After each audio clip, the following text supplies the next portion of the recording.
Ginoo sa tanang Ginoo nga nadir karon para mag-celebrate Ginoo sa birthday ni tita. Salamat Lord sa mga pagkaon po Ginoo, sa mga blessings nga gihatag kanamo ug sa dugang ato Ginoo, mga blessing nga gihatag ni tita. We pray Lord nga you will keep her in good health. Ug sa bisan pa man sa ila ka Sheila, Carol, ka Alvin, sa iyang pamilya Ginoo, nga ikaw gyapon Ginoo mag-bless kanila sa kanunay. Ang tita Ginoo nga tagay pa siya og mga katuigan Ginoo nga malipayon Ginoo o may pa ka Ginoo sa iyang kinabuhian.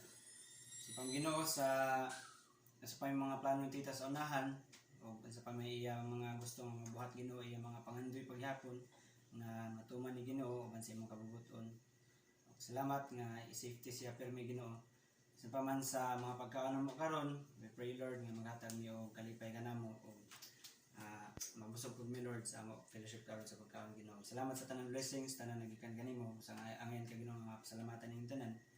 Salamat sa panatigon mo karon. Salamat Ginoo sa kalipay ning tanan. Walang gihapon sa imong kamiyaan sa Ginoong Hesus.